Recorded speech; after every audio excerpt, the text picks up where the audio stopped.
Hey guys, what is going on today? Bojo here, and we are back for our NHL 16 Be a GM following the Philadelphia Flyers here. Up at the trade deadline, currently sitting at a record of 42-19-3, and we are going to hopefully end off this year number 6 or 7, because I can't remember, and we're hopefully going to end up into the playoffs at the end of this video. But we are up at the trade deadline right now, as I did mention, and judging by your guys' comments in the last video, if it ain't broke, don't fix it. And that is words to live by, my friends. If it ain't broke, don't fix it.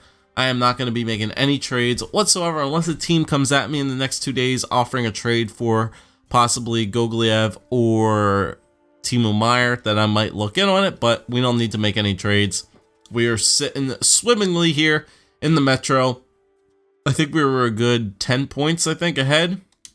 Or 14 points ahead, I believe, in our division. How many points ahead were we?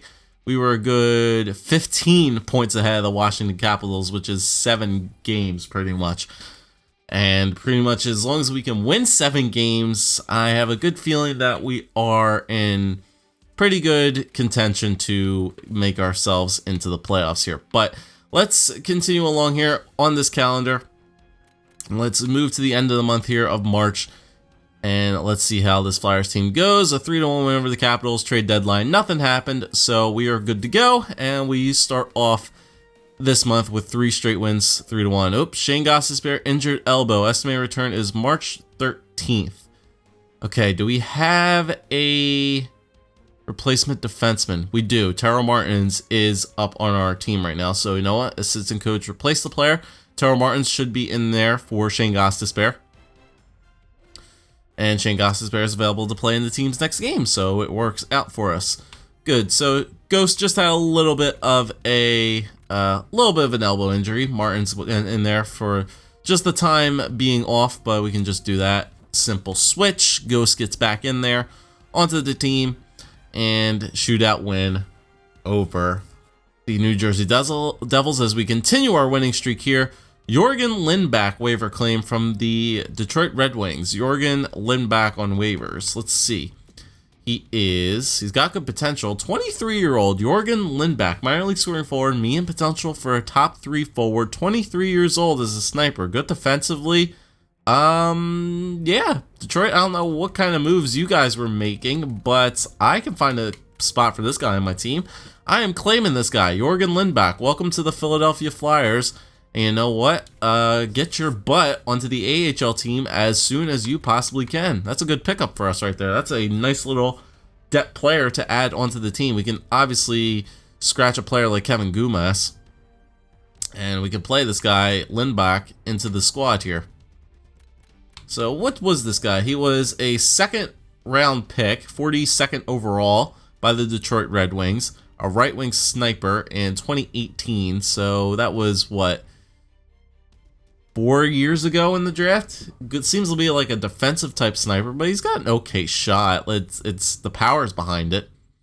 Senses seems to be good. He seems to be like a defensive type of sniper. He doesn't seem to be like a sniper, more over like another 2-way forward kind of player. But you know what? I can find a role for him on our team for sure. We can let him on the 4th line there to play with Earl Ollie and Austin Fighton for sure. He's got top 9 potential, so maybe we should move him up a line so that Corey LaBarbera can go down there. Yeah, let's move him up a line, and let's do that. Jazz, let's just put him into the squad, and let's continue along with this Flyers team.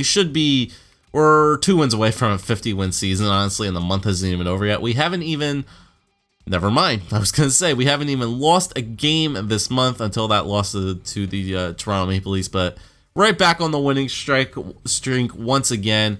Add up the scouting assignments. I cannot wait to see our point totals at the end of this month. Is going to be pretty ridiculous. Actually, I might even just wait till the end of the video to check it out, because it's pretty insane. It is pretty honestly insane. I have to do my little prospect checkup too before the playoffs begin, just to scout some of the top prospects. And there's our 2nd loss of the month to the Carolina Hurricanes. Shootout win, and then another 6-1 win over the New Jersey Devils, and a 4-1 win over the Pittsburgh Penguins.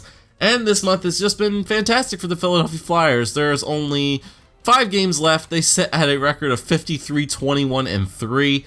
I'm interested to see if this Flyers team is actually going to be contending for the President's Trophy at 109 points, which is fantastic. Z, we do, I believe, have the President's, well, we are not the President's Trophy winning team yet. Arizona clinched the top seed, I think, in the West.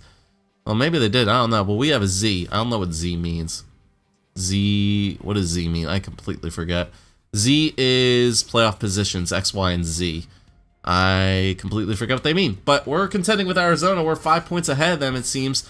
So these last couple games are actually going to mean something. So let's go 3 at a time here. And 3 road games as well. We beat Detroit 4-1. We lose to Florida 4-1, but then get an overtime win over the Boston Bruins 3-2. All right, let's simulate past this game against the Tampa Bay Lightning. A 3-1 win over Tampa Bay, which is fantastic for this Flyers team. And honestly, we go to this last game against the New Jersey Devils, which I don't think will mean anything, because I think this Flyers team has put on a fantastic year with 115 points, as they are going to be the President's Trophy winning Philadelphia Flyers once again this year. I don't know when's the last time we won it, but a fantastic year for this Philadelphia Flyers team. We lose in the shootout to the New Jersey Devils, but that is okay, as we finish off the year with a record of 56, 22, and 4. A fantastic year for this Philadelphia Flyers team heading into the playoffs. It's going to be one hell of a run for this Flyers team, and it's a pretty awesome total there. All right, so we have to do probably simulate up another day just to make sure all the teams have played their games. Let's simulate up a day, make sure everybody has played their games. Multiple morale changes for winning the President's Trophy for sure. We can hold ourselves a team meeting, as this Flyers team is on a hell of a run right now. Hold the team meeting. All right, we are now the proud recipients of the President's Trophy, boys, and truth be told, I won't be happy unless we win the only trophy that matters. This is a great accomplishment. Cherish the moment, boys. Be proud. There you go. Only 3 people cared about winning the President's Trophy. That's right, because they have their eyes on the real prize. That is the Stanley Cup, as we are going to go back to the playoffs and hopefully win it, or at least get to it this time around. All right, did every team play all their games? Western, I believe every team is done. All right, so every team has played their games so far, so we can do a whole team recap here and season wrap up, as the Flyers beat the next 2 best teams in the West, Arizona and Dallas, with 116 points, beating them by 8 total points. Fantastic year for the Flyers. Fantastic year. Goals for per game, the Flyers were, if it will sort, first in the league, 3.451, beat just barely edging out the Tampa Bay Lightning by 0.4% pretty much. And yeah, 3.451 goals for per game. The Flyers scored goals this year for dang sure. The Flyers knew how to put up points, and we tied for the best goals against average in the entire NHL as well at a 2.183 with the Dallas Stars. So we had the best goals for per game in the league. We had tied for the best goals against average per game in the per game as well. Power play percentage did go down a bit, but it was still ranked top 5 in the NHL, 23.23%. And how many times on the power play did we have this year? We were the most teams on the power play, and then the penalty kill percentage was number 1 in the NHL once again, 88.61%. Only 158 times shorthanded. A very disciplined Flyers team. Home record of 28-10-3, away record of 28-12-1. Coming into the playoffs, sporting a record of 7-2-1.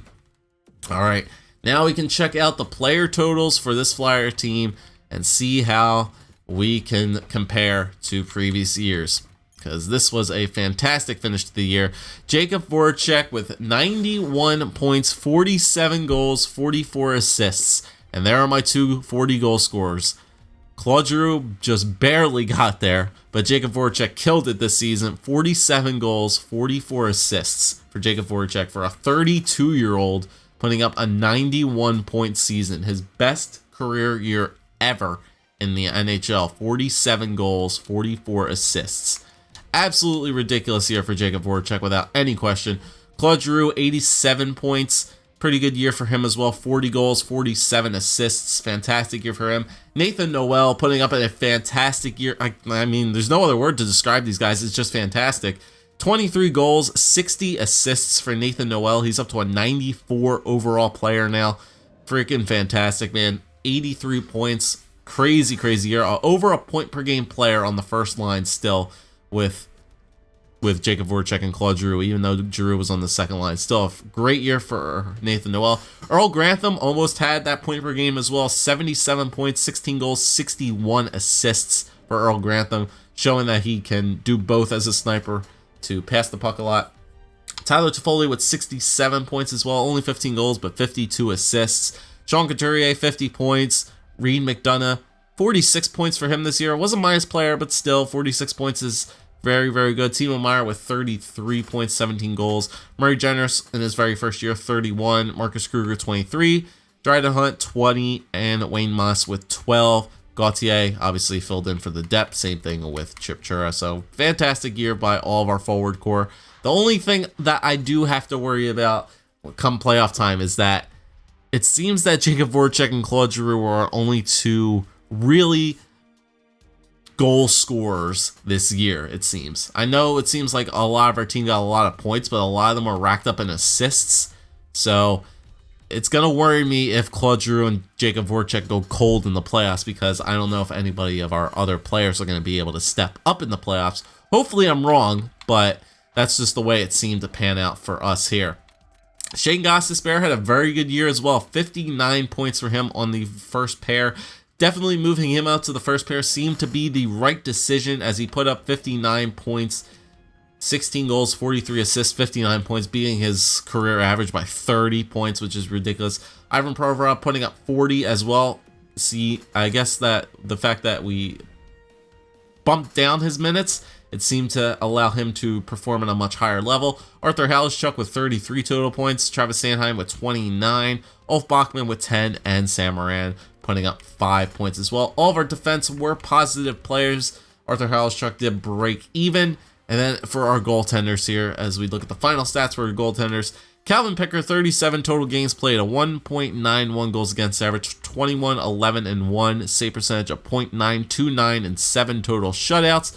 Marshall Sydor obviously played the one game against the Montreal Canadiens. And then Steve Mason, 52 total games played. He eventually did get the most games played as our goaltender this year, even with the injury and even with the problems with management. He still came out on top. 2.26 goals against average, 34, 13, and 1, save percentage of .922, 6 total shutouts for Steve Stone Cold Steve Mason. Very good job by the Flyers this year, without a doubt. All right, so what I want to do before I check out the totals around the NHL, I want to save my game before anything crazy happens, because only you can prevent lost save data. So save your game before any crazy shit happens. All right, so let's go take just a look around here for the totals in the NHL this year out of all the teams. Let's take a quick look around at this. Actually, you know what we can do as well is, we can take a look at the where the teams finished up as well. St. Louis and Calgary. We can do that. So the Central Division, St. Louis did end up making the playoffs as like the 3rd seed, so that draft pick is not going to be great. Pacific Division, Calgary finished pretty much dead last with 56 points this year. Pretty confident they were the worst team in the NHL. I mean, if we 56 points. I don't think there's going to be any other team. 70 points, yeah. So Calgary definitely shit the poodle this year. And we do have their third round pick in this coming draft, but hopefully we'll be able to snag up a nice player with that. But now let's take a look at the forward core here. Who had the most goals this year? It goes to John Tavares with 49 points, Vladimir Tarasenko with 49, Jacob Voracek right up there with 47, Nick Ritchie 46 points for him. That's a very good year for Nick Ritchie. Jerome with 44, Stamkos, Crosby, Sagan, Giroux's up there, Kane, Ben, and Evander Kane. Assists, leading assist person was Andre Palat, Steven Stamkos, Julius Natanen, Sam Reinhart, Earl Grantham, Brock Nelson, Nathan Noel up there, Ben, Huberdeau, Shahan, DeBrusk, and Teravainen. And then the point total leader for forwards was Steven Stamkos with 109 points, Ben Voracek was 4th in the league with 91 total. Claude Giroux was down there at 10th, I believe, for total points, 87. Nathan Noel is 12th up there as well for 83. So a very good job by our forward core nonetheless. Okay, if we go to defensemen now, in the entire NHL, goal leaders for defensemen, Oliver Ekman-Larsson once again, 29, Leonard Manning, 27, Borman, Eric Carlson, D'Angelo, Murphy. None of our players are up there, obviously, for goal scoring. Assists, Gustav Borman with 71. Oh my god, dude, that guy's a monster. It's 94 points as a defenseman with 71 assists. Holy crap, dude. Can you say Norris Trophy? My goodness. Shea Theodore. Shane Gostisbehere was up there in 5th for assists for a defenseman with 43, so that's not bad. And then total points, obviously Gustav Borman with 94 total points. That will probably be good enough to get you to Norris, kid.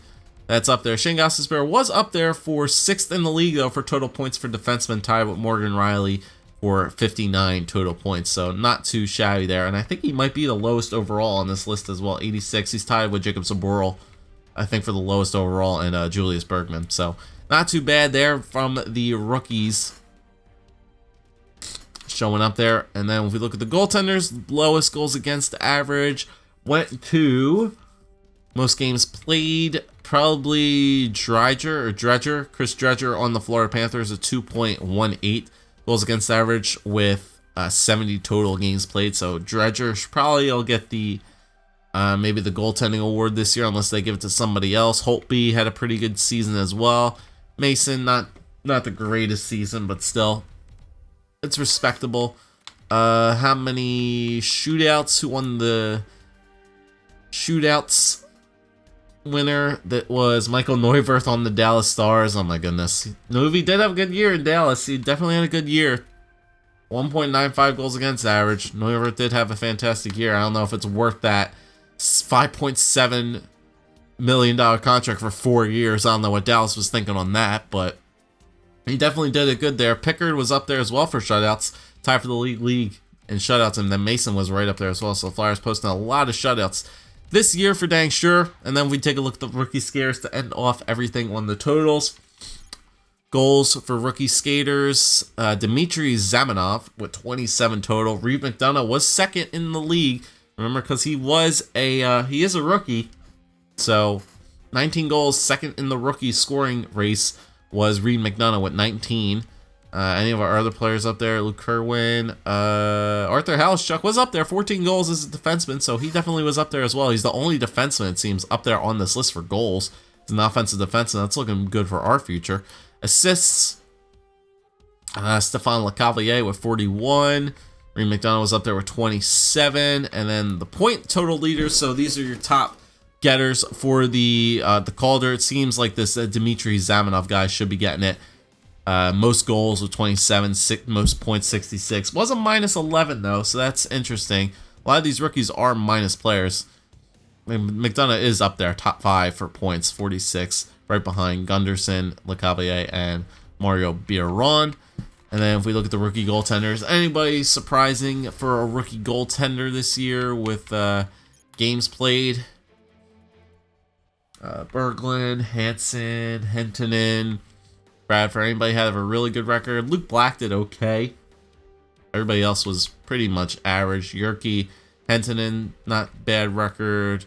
Banich, not bad, but pretty much everybody else was very, very bad for the rookie goaltenders wise. But there you go, boys. That is our poll recap here of year number 6 or 7. I don't know what year it is now, but still, we are the President's Trophy winning team. We're going to have home ice advantage throughout this entire playoff run.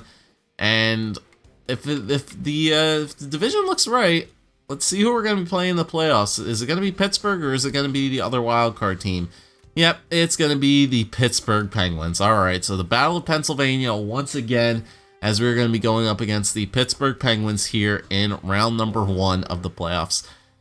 Like I said, man, if you want to get through these playoffs, you're going to have to go through some of the toughest teams. And then Pittsburgh still, even 6 or 7 years in, Pittsburgh is still a damn good team.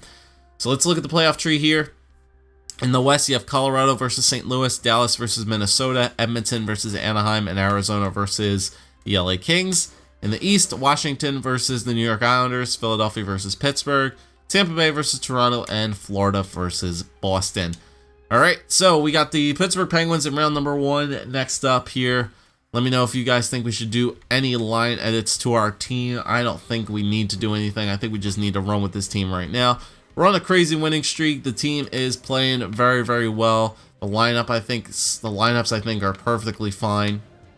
The way we are running this lineup right now, I think our offense is good. I think our defensive setups this year were really helping pay off for everything. So I think we are good to go going into this matchup here with the Pittsburgh Penguins. Mason's good to go. Pickard's good to go just in case anything crazy happens. Our offense is good. We have our 2 40-goal scorers, and Voracek, Giroux, and a point-per-game player, and Nathan Noel.